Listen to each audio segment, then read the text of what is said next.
What up, TCK Potters? Welcome back to the program. I'm your host, Sky Guasco. This is episode 381. We are closing in on 400. Very excited about that. With me today is my good friend and friend of the show, making, we're almost in double-digit appearances at this point, man. Very excited to have back once again my good friend, Jonathan Rifkind. You can find him on Twitter at his name, Jonathan Rifkind. That's Jonathan, last name Rifkind. Jonathan, how you doing, brother? Today we are breaking down the running back prospects for the NFL draft, man. We did quarterbacks last. What is something that you learn from these exercises when you're actually diving deep into the prospect? Of course, a lot of this goes out the window once they get drafted, but it's really important pre-draft to talk about the player themselves because it gives us an idea of who they are.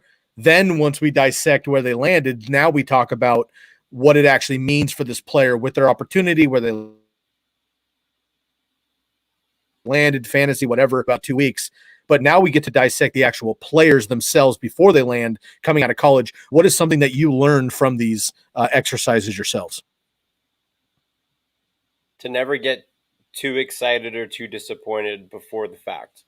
Because at the end of the day, like we said in the last episode, or I said it in the last episode, you nodded your head. So we're going to give you a proverbial agreement in what I said. Is that like even if you're like an undrafted free agent in the NFL, like the NFL is the pinnacle of football. You are the best of the best if you even get into the conversation. And then you can go into your tiers of how you evaluate NFL players and positions and like, do you really have a running back in the top 20 of NFL talent compared to the other positions? Because year in and year out, it's a different running. Like that's why this conversation, Sky, what we are about to evaluate the running back position for future draft picks. This is probably the toughest conversation. Everybody sits there and talks about quarterbacks. Why do they talk about quarterbacks? It's easy to sit there and talk about quarterbacks. Like quarterbacks could be a crapshoot, but there's way more out there. Like, and it's easier. Like, I don't think that people understand. Like, most people can't go and throw a spiral. And I'm about to digress, but I think this is like a fascinating thing that I realized. Most people that evaluate, that judge, fans, whatever, media can't throw a spiral, but we sit here and we talk about quarterbacks, right? We don't know what a zone read is. We don't know how to ID a mic. We don't know how to audible to a slant, right? We don't know how to read man coverage versus zone coverage. We don't know how to check if the secondary is, blitzing or not. And yet we sit here and we evaluate all of these athletes. Like we can go out and we can do it. And it's like, no, you can't.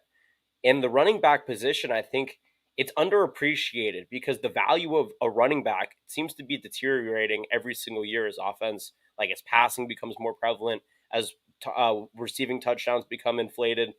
Like Derrick Henry and, Dalvin Cook when he's healthy and Saquon Barkley when he's healthy, like those are the guys. McCaffrey isn't even he's like a hybrid running back, right? Like these guys are holding down the running back position because as we've seen with Lev Bell and Melvin Gordon and all these different guys, like you can pay running backs, but like at the end of the day, like 2 years later, they're basically out of the league. Todd Gurley. Leonard Fournette bounced back last year, man. Good for him. But like, again, 32 teams, most of them have a rotation of 2 to 3 running backs. Like that's that's 9 in the 90s of consistently playing running backs. And we're talking about 4 impact players, maybe, right? It's an undervalued position because these guys, you shouldn't pay them, but we should care. Like it's a fun, if any of us, like we could go out and we could learn how to run routes and maybe be a receiver. We could go put in the work to be a quarterback by learning. I'm not saying you're going to go be an NFL caliber, but like just the fundamentals. Being a running back is hard.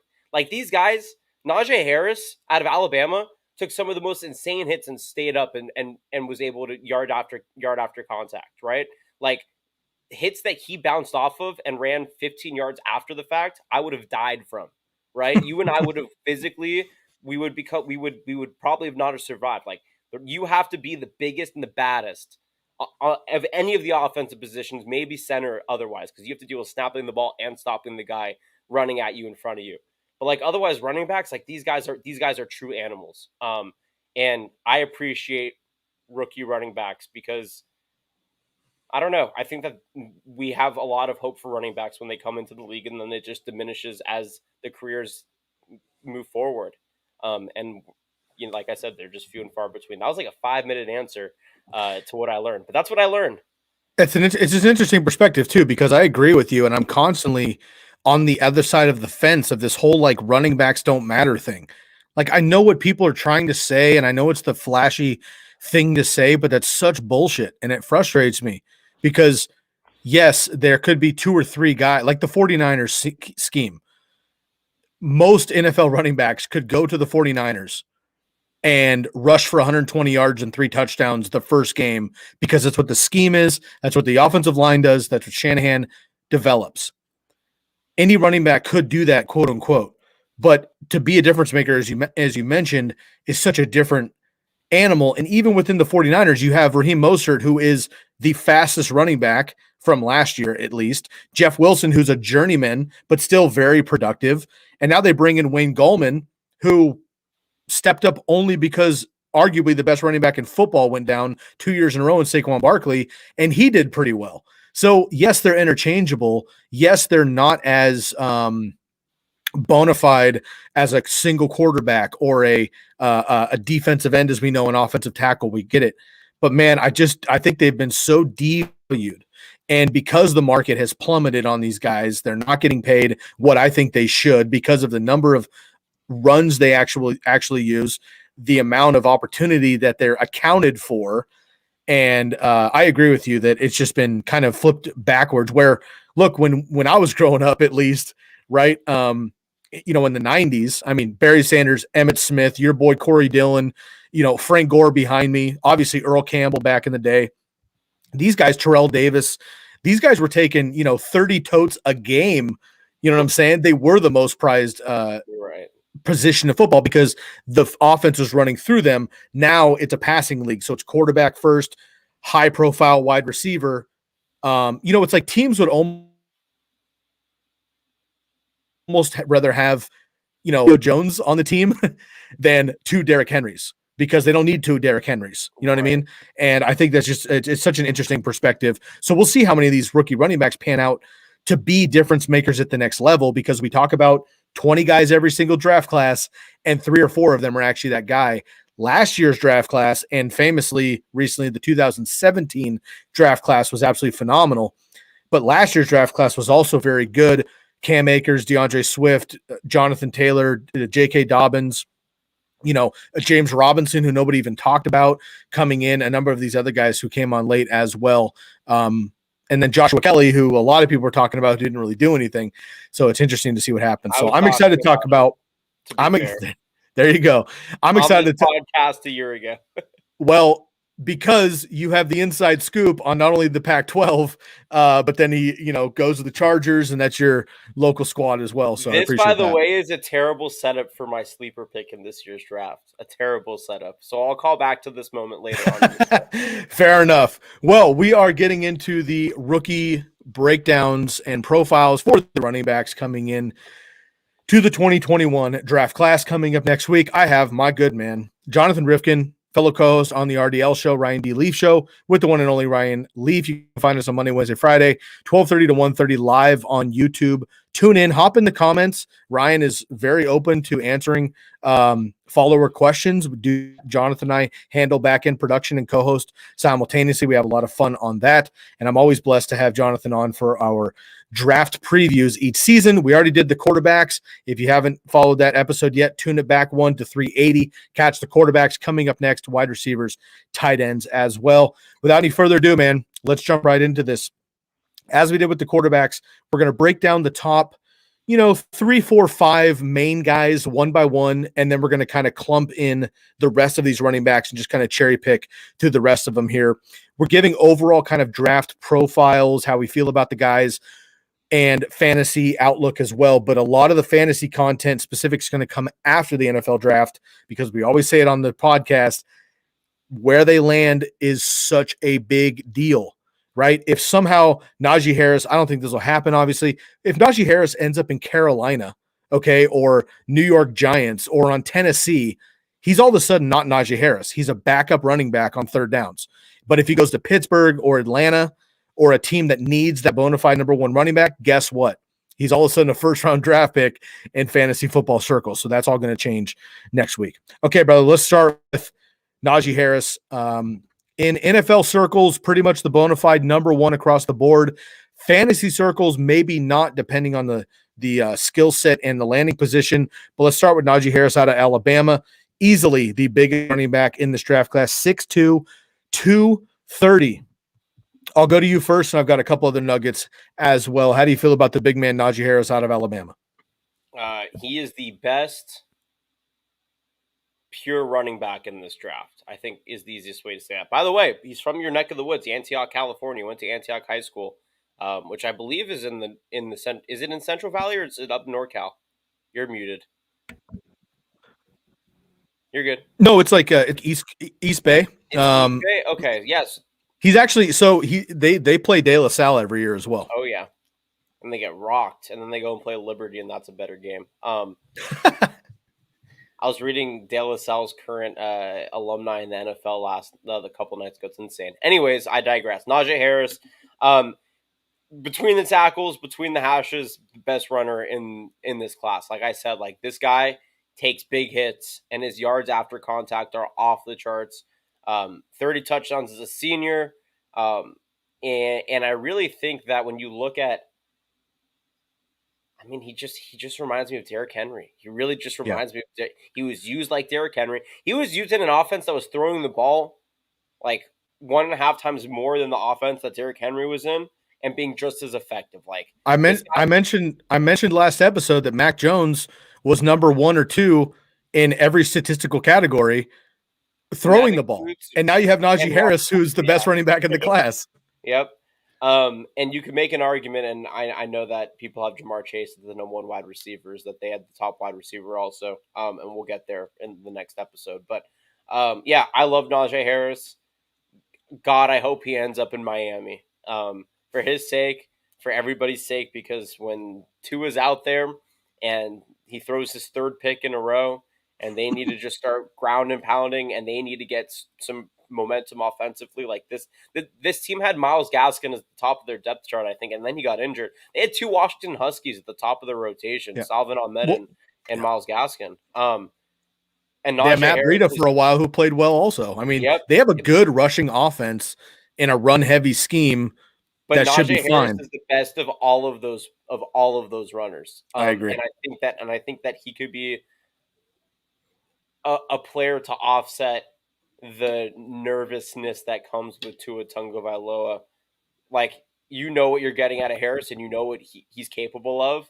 Just unleash him and like worry about the players that you're developing that you need to worry about in Tua and maybe whoever on the defense or a wide receiver or whatever that they end up going with. So that's what I think for Najee Harris. I don't think that he's.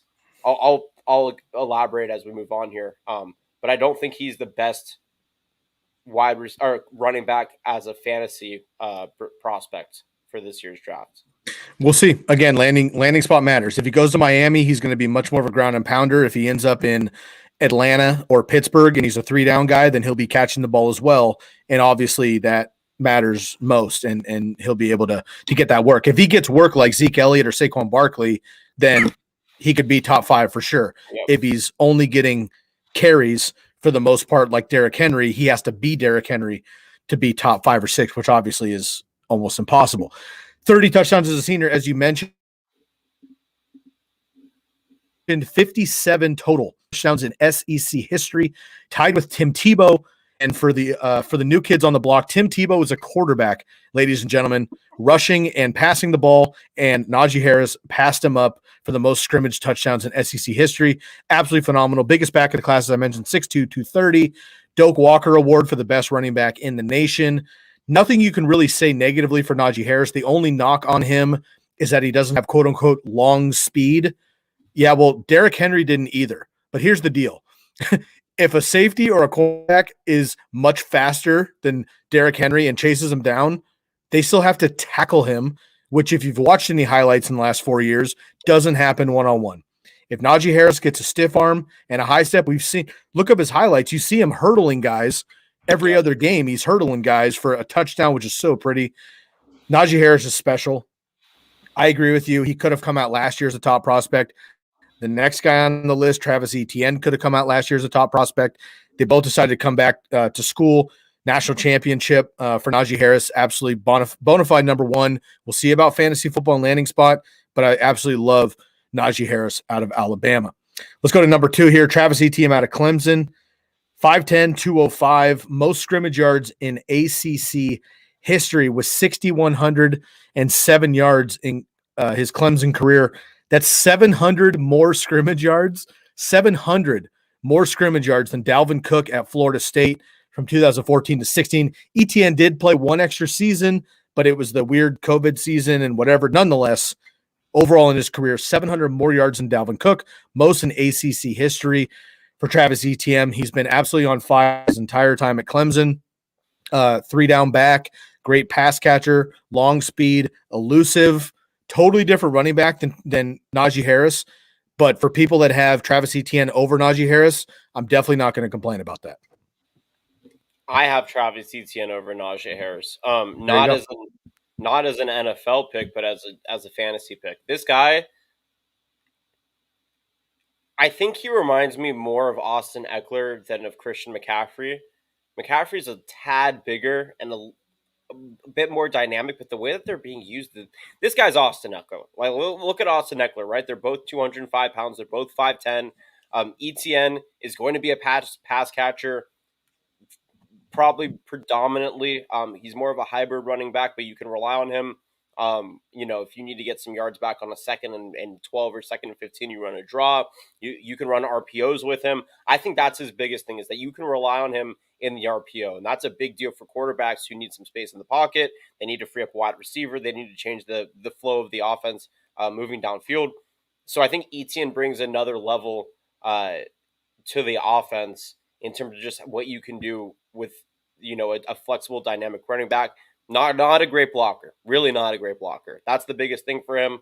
But if he goes to a team with a solid offensive line, or they just give it to him and let him do his thing, that guy will beat anybody to the spot. So I think as a fantasy, as a value, he has the highest value of any of the running backs because of his ability to be both a pass catcher and as a running back. And in red zone opportunities, he's a 4-down guy. Like, you look at Najee Harris, right? After 2nd down, if it's, I don't know, let's say 1st and 10 or 3rd and 10 from the 15, like, they're throwing the ball and they're probably not throwing it to Harris, or they're bringing in whoever else. But Travis Etienne, that guy's out there. That guy's out there probably on 3rd and 4th down when the team's going for it. He's a red zone target.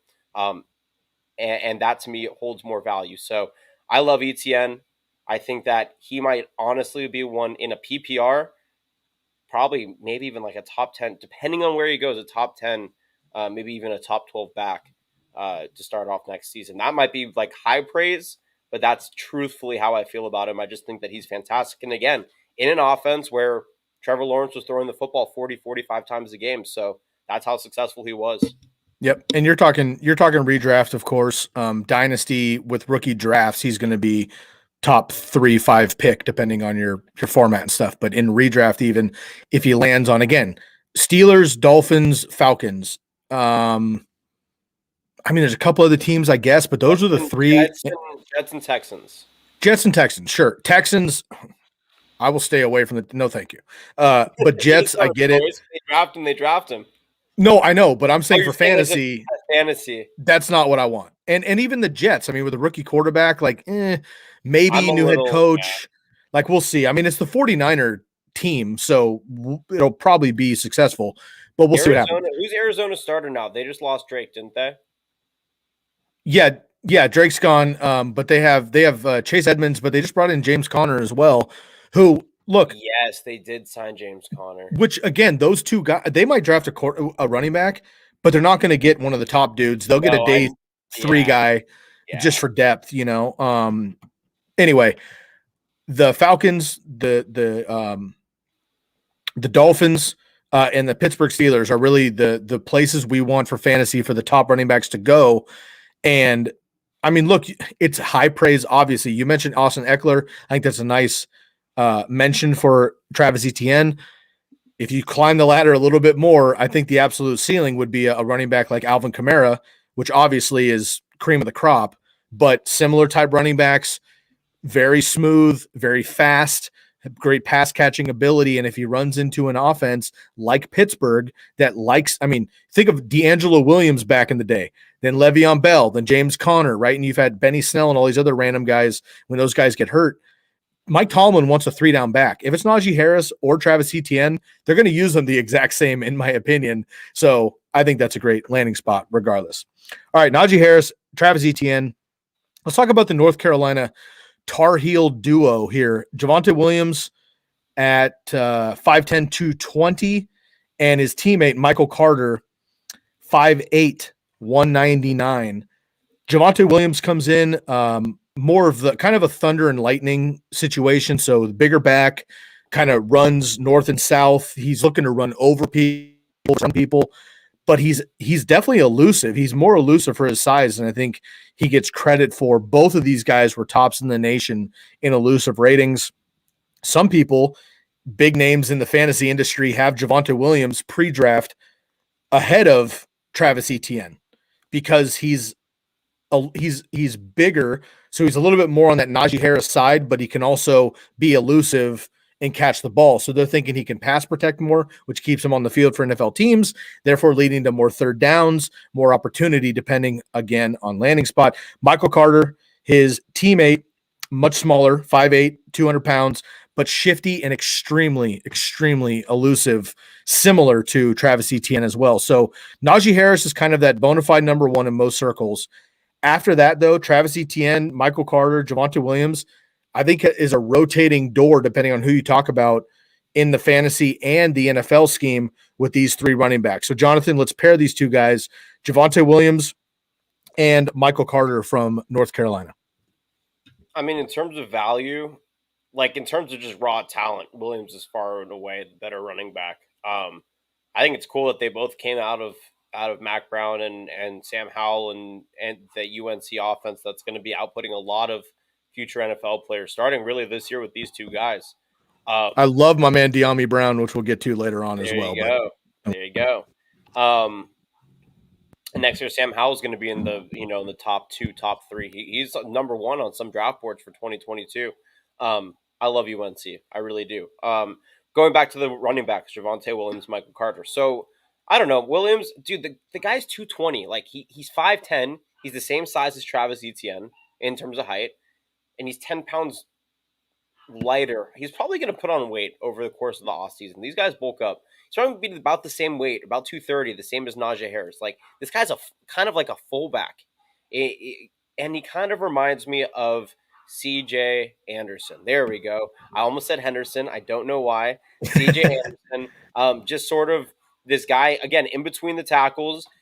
C.J. Anderson had moments where he was a pass catcher too, but his wide frame, like, he wasn't somebody who was going to be like cut around the line. He was looking to go in between the tackles or to take some hits and get those yards after contact. That's more of Javonte Williams' style, and that's really what he looks like when he's out there. Michael Carter, like you said, 5'8", 200, far more pass catching heavy. Darren Sproles-ish. Love it.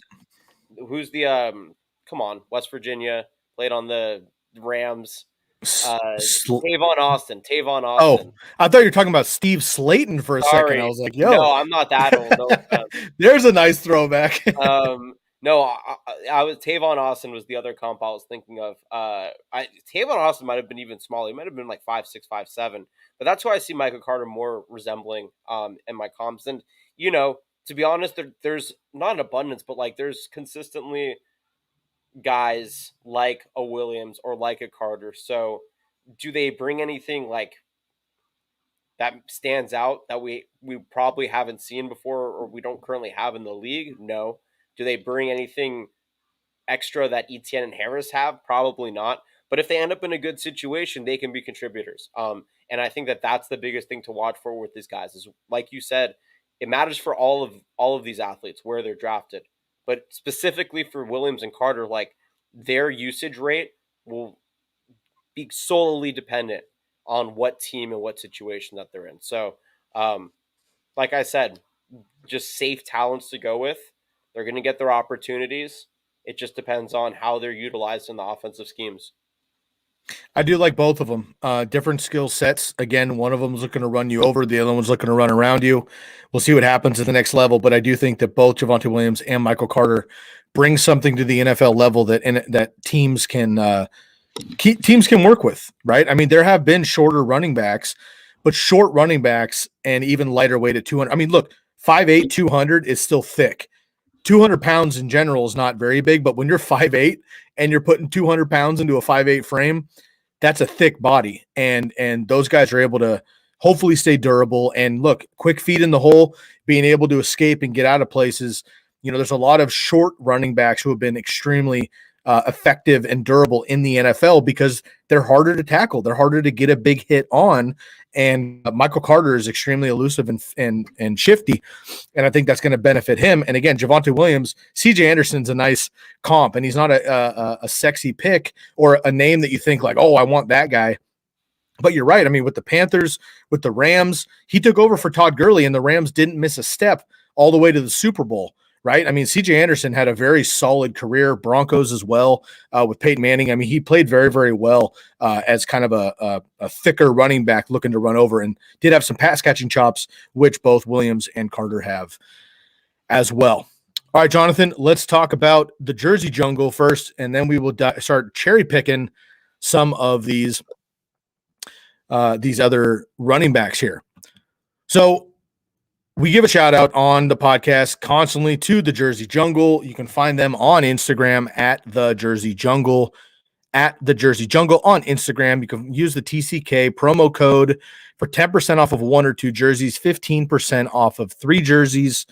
These are authentic jerseys. These are stitch and twill jerseys, which means they're sewn on numbers, they're sewn on nameplates, sewn on logos. This is just like the players wear on the field or on the court. We are a fantasy football podcast, but they also have college football. They have Major League Baseball. They have NBA basketball. They have HL. They have soccer jerseys. They also give you the ability for a custom jersey as well. The best part of Jersey Jungle is the authenticity of their actual jerseys. They're beautiful. Y'all know about my Justin Herbert jersey. I have another order in the mail on my way. Now I will share those once I get them. But they are extremely clean jerseys that you can wear, you can hang up like I have behind me as a display. The best thing about them, though, is they're already half the price that you find on NFL.com. NFL.com, you're going to find a jersey stitched in twill for $120. Jersey Jungle, you're going to start at about $60, $65 if you tell them that TCK sent you. You also get 10 to 15% off of that. So you can buy 3 jerseys from the Jersey Jungle with our promo code TCK for the price of 1 jersey off of the NFL.com. So again, basically 3 for 1 on Instagram. DM them the Jersey Jungle. Let them know which ones you like, home or away, custom jerseys, throwback jerseys, special players, your fantasy players, your NFL players, your NBA, MLB, NHL, soccer, custom, whatever you want. Jersey Jungle has got you. Once again, on Instagram at the Jersey Jungle to order. Use the promo code TCK to receive 10% off of 1 or 2 jerseys, 15% off of 3 jerseys, as you can see on the screen. Shouts out to the Jersey Jungle. Now, Jonathan, I have to ask you, with all of these running backs and all of these, last year's running back class coming in, what is a jersey like?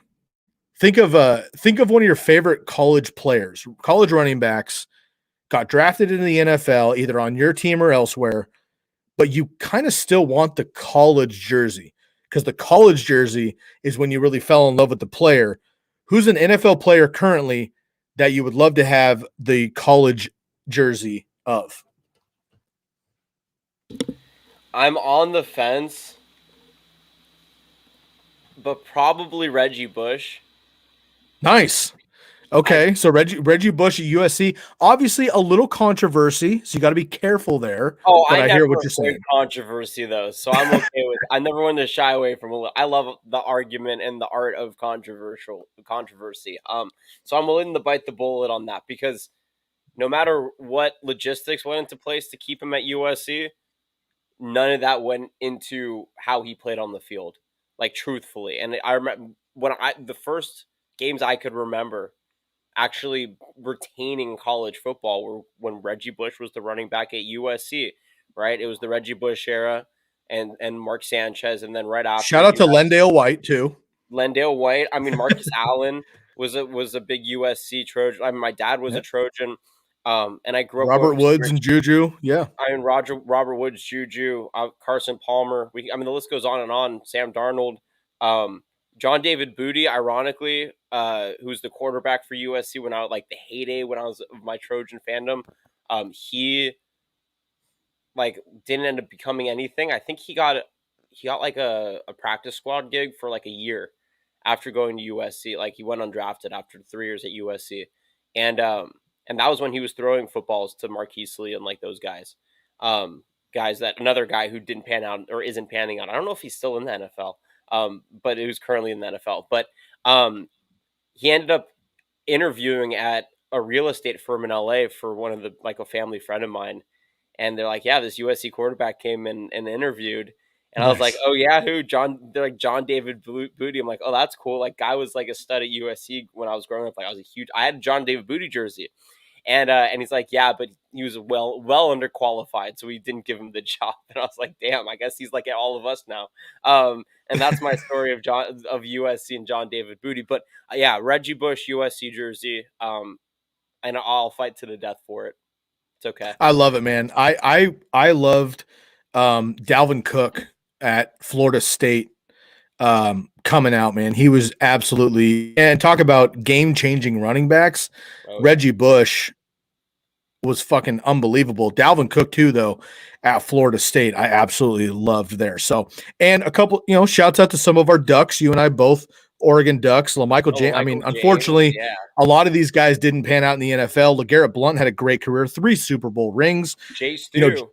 Jay Stu back in the day with the Carolina Panthers specifically had a great career. But LaMichael James, DeAnthony Thomas, Kenyon Barner, a handful of these guys rings, had. Man. Barner What's has that? championship ring. Yep, there you go. Yeah, he does. True. He's representing the Ducks in Super Bowls, so that's right. I'm okay with his career. That's right. That's right. Shouts out to the Ducks always. Okay, man. So for the second half of this, let's kind of just cherry pick some of these names. We have a lot of running backs. We're not going to dive into every single running back, but I want to kind of give you a group of 4. Pick a name, dive into them. I'll pick a name. We'll dive into them. If you're watching live here, you can jump into the comment section. Let us know a running back in this group of 4 at a time that you want us to dive into more if we haven't yet. And we will get to those also. If you're on YouTube after the fact, feel free to drop a comment in here. I monitor those comments. I'll come back after the fact. I can give you some research on a particular name. Check those out. And if you're on the podcast as well, you can reach out on social media and ask about those on my handle at Twitter, Sky Guasco, or on Instagram, fantasyfootball_TCK pod. Okay, Jonathan, let's take this group of running backs here. Kenneth Gainwell out of Memphis, Ramondre Stevenson out of Oklahoma, Trey Sermon, Ohio State, and Kylan Hill, Mississippi State. Kenneth Gainwell, Ramondre Stevenson, Trey Sermon, Kylan Hill. Pick one of those guys and break it down for me. Oh, Trey Sermon. Ohio State's predicated on powerful running backs. I truly think that the Big Ten collectively is a very underrated conference for outputting running backs. They consistently output fantastic running backs. The defense of the front sevens, I think, are competitive with the SEC and the Big Ten, and that makes running backs even more valuable. So when you see a guy from Ohio State, I like that. I'll give you that. I agree with that. I think that's So so I think for Trey Sermon, again, Justin Fields was the quarterback. You had Chris Olave, shout out San Diego, born and raised at wide receiver for them. But truthfully, like, this guy had a pretty J.K. Dobbins-like season at Ohio State. J.K. Dobbins had a great season in Baltimore, a team that has a plethora of running backs and runs the ball with their 3 quarterbacks that they have when RG3 is healthy on their roster. So, like, Ohio State, again, we can go over the Ohio State credentials over the past few years if you want to. I think we all are aware of Ohio State's value in outputting running backs to the professional level. And so I think that Trey Sermon of that group, look, Memphis also puts out guys, but if you look at the Memphis guys, they're typically bigger backs, which is exactly what you get from Gainwell, 5'11", 195 in between the tackles. Like, remember, Darrell Henderson, I was really high on Henderson coming out of Memphis, went to went to the Rams, fell behind the depth chart to C.J. Anderson and Todd Gurley, and then he was backing up Cam Akers, right, and splitting snaps as the backup. So I think that we're going to see a lot of Henderson, or we saw a lot of Henderson Gainwell in college, same usage rate, same scheme offensively, same team. I think we could see the same as of his value in the NFL, so I'm not too excited about that. And then Stevens, Oklahoma's they're a pro star or an air raid offense. And Stevenson, he's good. He again also a big back, 246 pounds. This guy's a fullback out of the running back position. So I think look, remember Cyrus Habib Elikio, the guy that the Ducks would run in first, second, third and goal, fourth and goal within 5 yards, and he would score every single time. That's I think what you're going to end up getting from Kamondre Stevenson, right? He's going to be a guy who's big and he can propel. He can use centrifugal force and he can use gravity and his balance to be able just to push a lineman forward and get into the end zone or on short yardage situations. Like if that's valuable to you, if a touchdown vulture is valuable to you who's stashed in a running back lineup or stashed on the depth chart, then yeah, Stevenson might hold some value for you. I think the same goes with Kalen Hill, right? 5'11", 210. Also a guy who's a little bit bigger, who probably is going to be utilized to go pick up short yardage situations and to go score touchdowns. But Trey Sermon, to me, is the most dynamic out of this group. And again, coming from Ohio State with a track record of great running back output to the NFL, I feel a little bit more comfortable betting on him as a potential sleeper in this draft compared to these other guys. I like the Trey Sermon call. I'm going to give a shout out to Kenneth Gainwell as well, and he's listed on came in over 200 pounds on his pro day, about 205. He's been fluctuating in between that, which is great. Gaining a little bit more weight at the running back position generally helps as long as they don't lose speed. He opted out. So Kenneth Gainwell, best pass catcher in this draft class by far. He opted out in 2020. So the general fan is not really going to know who he is. If you're in work leagues or family leagues heading into dynasty rookie drafts, people literally didn't see him play in 2020 because he opted out due to COVID and stuff. So he's not on people's radar if you're not diving into things like we do. So keep an eye on Kenneth Gainwell, James White type, if you will, Gio Bernard, Duke Johnson, one of these guys. Also, keep in mind, last year, or 2 years ago, I should say, he limited Antonio Gibson, another one of these dynamic Memphis running backs. Kenneth Gainwell kept Antonio Gibson off the field as he was kind of a hybrid wide receiver running back in 2019. So Kenneth Gainwell is legit, and he's not getting a lot of rep because he didn't play last year, but he is one of my kind of dark horses to be this time next year when we're talking about the rookie draft class, like we talk about Jonathan Taylor, J.K. Dobbins, Cam Akers right now. I have it's always depending on landing spot. Depending on landing spot and usage, I really think Kenneth Gainwell has a chance to be somebody in the top 3 to 5 rookie running backs next year after all said and done after a season. So Trey Sermon, Kenneth Gainwell in that grouping. Let's give another 4 here. Khalil Herbert out of Virginia Tech, Jarrett Patterson out of Buffalo, Chuba Hubbard out of Oklahoma State, and Elijah Mitchell out of Louisiana. Once again, Khalil Herbert, Jarrett Patterson, Chuba Hubbard, and Elijah Mitchell. Can I ask, so we're, for context to the viewers and listeners here on the TCK pod, we're both looking at a shared document with some prep over on this conversation. And the one person that I really want to talk about him highlighted in this conversation. Before I get into my side of defending Demetric Felton, I want to know why he doesn't have the courtesy of being in the same little peach glow that all these other running backs are part of. Okay, so very, very quickly, and it's not a super knock on him. I'm just, again, you're the Pac-12 guy. Like you watch more Pac-12 than anybody else listening to this podcast, including myself, and I'm a Pac-12 guy myself, but you are involved in it. So I want to hear more about Demetric Felton out of UCLA, 5'9", 186. Not impressed on paper with the size. I know that's not everything. I totally understand that. I'm the first guy to stand up for the smaller dudes and give them a chance. I wasn't necessarily blown away. We also saw Joshua Kelly come out with a lot of praise last year. Fell flat, unfortunately. Pac-12 running backs, some of them are great. A lot of them are average.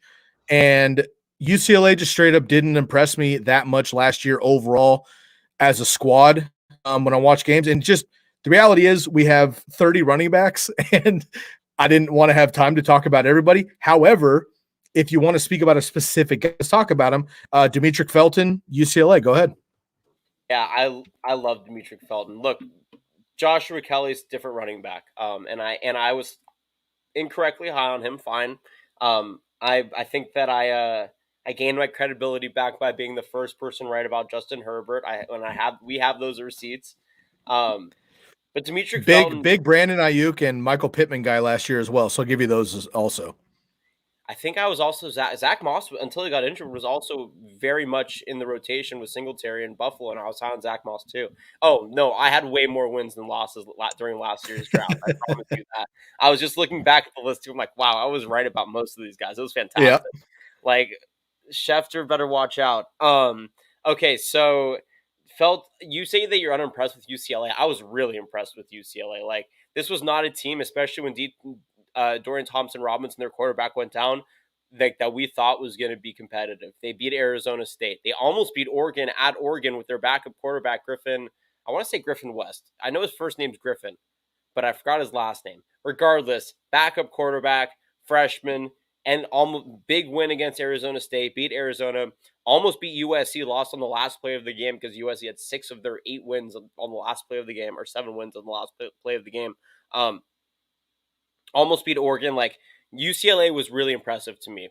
They had one of the best tight ends in the nation. And Demetric Felton was the biggest part of that, right? Like in a shortened season, didn't get that many attempts, still at close to 700 yards. He was up above 5 yards to carry, but he's dynamic because he can also catch the ball.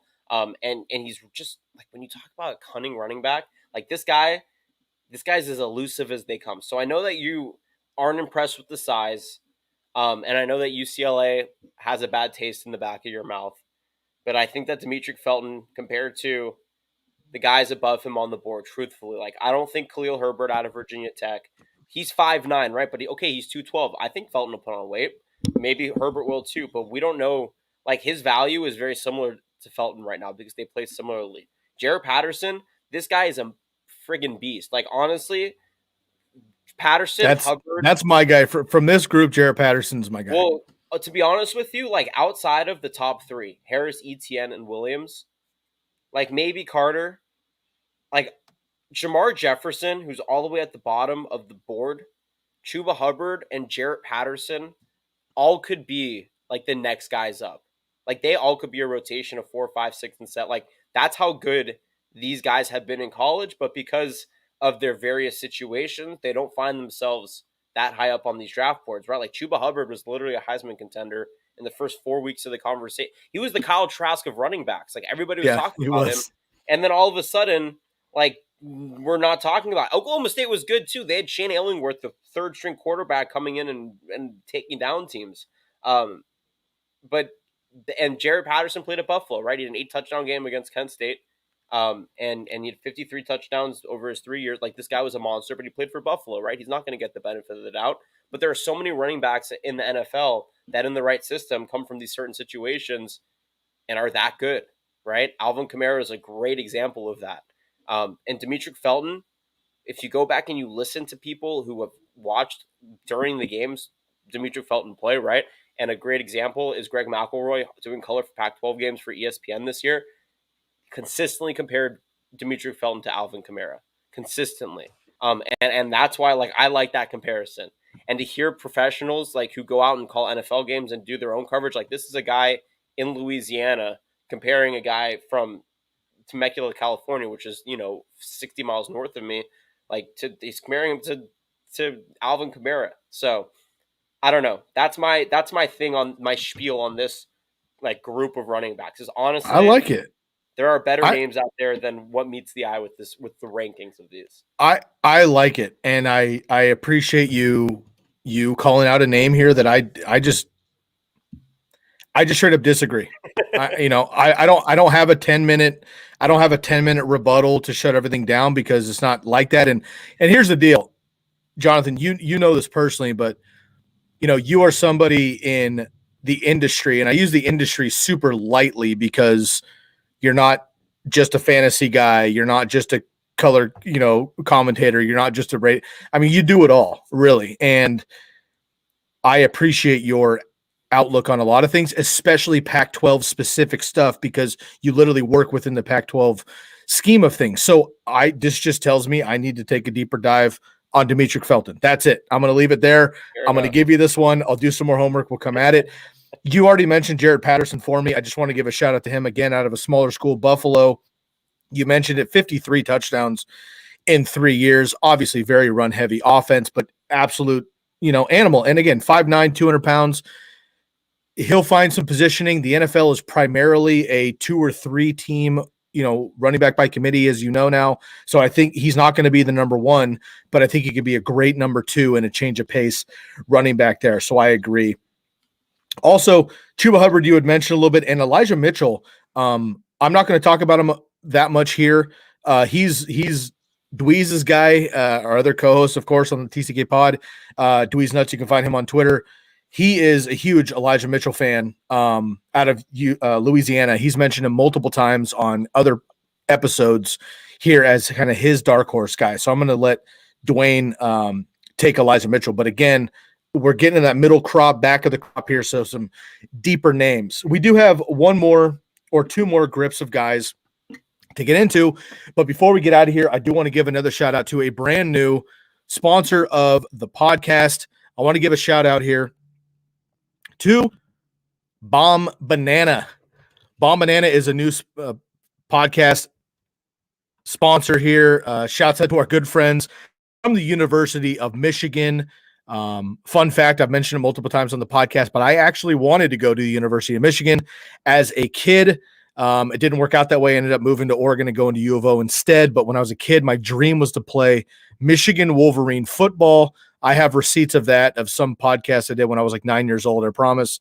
But that is the truth.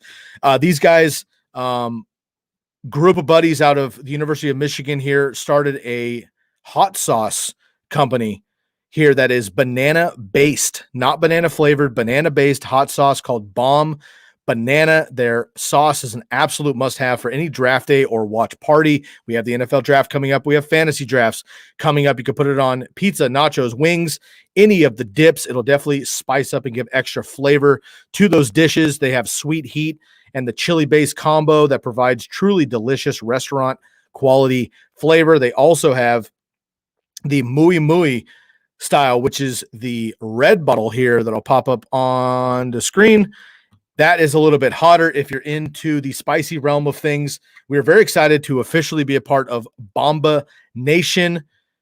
Please join us at seekthespice.com. Use the promo code TCKPod for 10% off of your order. Once again, seekthespice.com to order Bomb Banana hot sauce. Again, chili banana based hot sauce. It's absolutely delicious. It's not banana flavored, it's banana based. They have a hot version, they have a mild version. Go check them out. Seekthespice.com, TCK for the promo code. Seekthespice.com. Shouts out to Bomba Nation and our Bomb Banana family here. Again, we'll give a shout out right on the screen there. Boom. That's the Muy Muy, the red label. If you like the regular one, they have the white as well. Jonathan, you mentioned you're a spicy type fan. What is a draft day food preference for you? Oh, draft day food. I mean, I've sort of been all over the proverbial spectrum with this. I've done the wing, like I've gone to Buffalo Wild Wings before for the draft. Full experience. Love that. Of course, like that's like it's packed. Well, this is pre-COVID days, but packed house. It's kind of crazy to think like this, but packed house, pitchers of beer, sometimes non-alcoholic if you prefer, maybe. And I think that's like sort of the stereotypical draft day scene. Like that's where you go for the first slate of NFL games. That's where you go for the NFL draft. I've done live shows for the NFL draft. I did it last year for in SoCal. I did I hosted at a venue. That was pretty cool. I've never been to the draft. That's like the one thing. Like I've done, but you're talking about food specifically. I think the wings are like spicy wings. They have this really good Korean wings here in Nice. San Diego. They sort of let the chicken tender it's dry rub and they let it sit for like 24 hours and let like the seasoning really soak in and they refry it. And Oof. it's insane. And I think that I might end up doing that for this year's draft. Get me, I don't like alcohol, so probably just like an iced tea. And we're just gonna sit and I'm just gonna smile at how right I was about all these different players. So you like so I'm hearing Korean dry rub wings. You're gonna Spicy, go with the spicy spicy. wings. So and you got the muy muy, the red label here for the bomb banana Absolutely, hot sauce. absolutely. Absolutely delicious, man. I'm with you. Look, you can't go wrong with wings, man. I'm with you. I've eaten a plant-based diet for a very long time. Cauliflower wings, if done properly, in my opinion, absolutely fantastic as well. I'll do some buffalo cauliflower wings, throw on some of the bomb banana hot sauce also. Check them out, y'all. Good friends of the podcast, new sponsor of the show.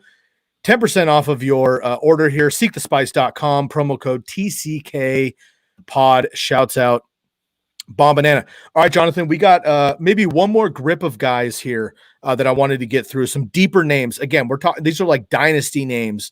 These are day 3 picks, maybe, you know, 5th, 6th rounders, if you will. But some of these guys are going to get opportunity. Again, we see late round running backs get opportunity due to injury, due to teams leaving, due to being behind a veteran. So maybe not this year, but next year they get the opportunity. As you mentioned at the top of the show, almost every single team in the NFL at this point is at least a dual running back committee, at least 2.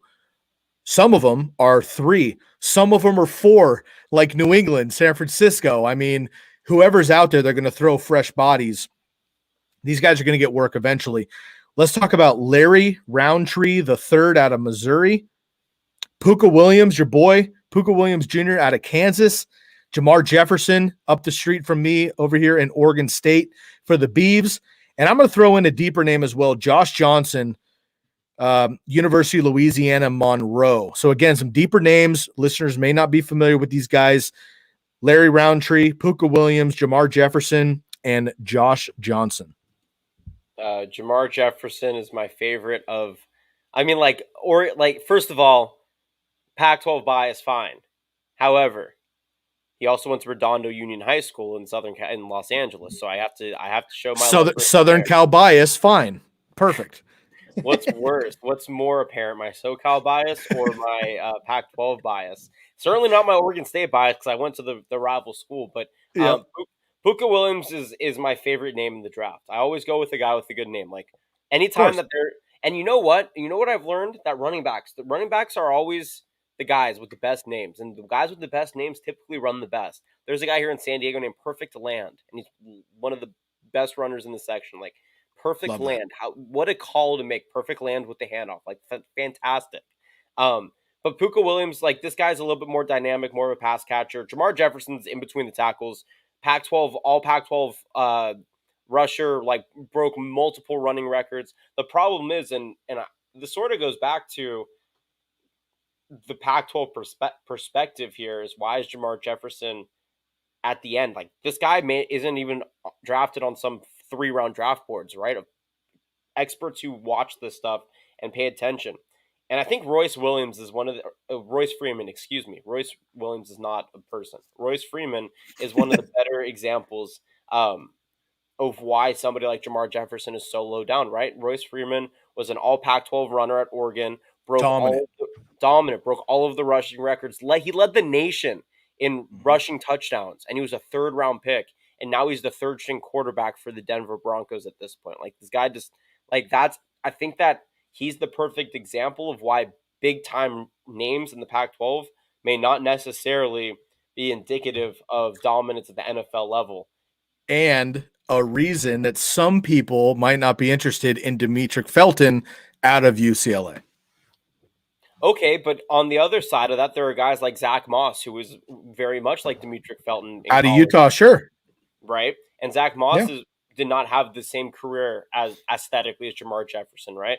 Like we're gonna see people like that. I mean, Ronald Jones is another really good example. He's always had a role, right, in the NFL out of USC. Like he's done a great job maintaining relevancy. He's part of that rotation in Tampa Bay. Like that's an example of a Pac-12 guy who has always found a way to stay relevant. Like Bryce Love just got cut by the Washington football team, right? Bryce Love was at that time the best runner in Pac-12 history, right? He's I was actually thinking about him just now, but he's a big injury You're right. situation. Yeah, That's obviously he different. He tore his just got his MCL. leg torn up. Yeah. I mean, you have Miles Gaskin, like we just talked about earlier in the pod, right? Miles Gaskin, Salvin Ahmed over in Miami. Like there are guys out there that have proven, like Miles Gaskin was a 5th-round draft pick, right? I'm pretty sure that he was like one of the much later rounds. And here he is on the top of the depth chart for the Miami Dolphins. So my point is when it comes to Pac-12 running backs specifically, and even Big 12 running backs, like Chuba Hubbard was the best running back in the Big 12, and he's not even the top Big 12 running back on some of these boards and rankings. Truthfully, it's just how the position is. And some of these guys at the bottom of the board are probably going to pan out, and some of these guys at the top of the board are going to pan out, and some won't. And that's just pick your poison and pick the system that they're in. That's just how running backs go. And that's why, like we opened the show with Sky, it's an undervalued position because to actually be a great running back is probably harder than any of the other positions on offense, at least. But the truth of the matter is like the value of the position from a macro perspective is just diminishing. And that's why outside of just a few names, like once you get down after like the big 3, big 4, just from all the way to the bottom, all of these guys are just plug and play and see what happens. Miles Gaskin was drafted pick 234 in the 7th round. So 7th round. There you go. That helps my point even more. Yeah, unbelievable. And obviously there's been some great Pac-12 running backs as of late. But I am with you that unfortunately because of the conference and the lack of defenses, quote unquote, pass happiness of the Pac-12 for the most part, they get pushed down a little bit. I agree with you there. Which is ironic because we get more linebackers drafted than almost any conference besides the SEC. And big defensive linemen. I mean, we have the large Polynesian influence in the Pac-12 as well. I mean, that gets a lot of defensive linemen, linebackers. I mean, safeties, Troy Polamalu. I mean, Taylor Mays didn't work out, but that dude was an animal, right? I mean, Jason Sehorn way back in the day for the Giants coming out of USC. Patrick Chung, of course. Patrick Chung, yeah, just absolutely dominant secondaries as well. This year Utah has one of the best free safeties in the nation right now. Who's just going to be a sophomore. Oregon obviously has 3 defensive backs in the draft this year in Diamandola Lenore, Thomas Graham, Brady Breeze. Like you're going to see a lot of USC every year outputs guys like this is. People say it's the defense, but it's really not. Like this is a talented conference. It just sucks that the guys who go to the NFL don't pan out most of the time. I agree. And again, landing spot is a big part of that, but talent and health is another part of it as well. Eric Armstead, DeForest Buckner for the Ducks recently coming out, both for the 49ers. Now, of course, the Colts with DeForest Buckner, Troy Polamalu, the list goes on. Well, I want to mention. I know. Sorry. The last person I think that like in this conversation, like you look at defensive linemen, like Leonard Williams and DeForest Buckner are amongst the best defensive linemen in the NFL. Leonard Williams went to USC and Defoe went to Oregon, right? Like these guys are like this conference does do that pretty succinctly over the course of a few years. So anyways, that's the last thing I want to add. Shout out Leonard Williams, former San Francisco 49er, I believe. No, Defoe was the 49er. Yep. Defoe and Eric Armstead. Okay. And Taylor Mays actually was drafted by the 49ers too, but he didn't pan out, unfortunately. Okay. I just want to give a shout out to Larry Roundtree. 4 years of 700 plus yards in the SEC. 700 yards on one season isn't groundbreaking. It's not amazing, but Missouri is not one of the top teams overall in the SEC at all. And for him to put up 700 plus yards in each of his 4 seasons against, again, NFL defenses in the SEC, I thought was very impressive. So again, I don't think he's going to be a starter. I don't think he's going to be a dominant fantasy option per se, but somebody to keep an eye on because he is productive, like a Frank Gore potentially, who just is a plotter and gets it done. Jordan Howard, who is not sexy but gets it done, and what you want is fantasy points. Not everybody can be one of those top backs. Keep an eye on him. Again, shouts out Puka Williams, Jamar Jefferson, as we mentioned. Josh Johnson, a deeper name that honestly I didn't even know of until I started really researching running backs, but kind of popped up the screen. JUCO transfer, so transferred out of junior college, Louisiana Monroe, 5'9", 208, kind of a shorter, stocky running back. Doesn't have long speed, but he has quickness kind of laterally. I like that a lot. Good pass catcher, willing to pass protect, which is important to stay on the field.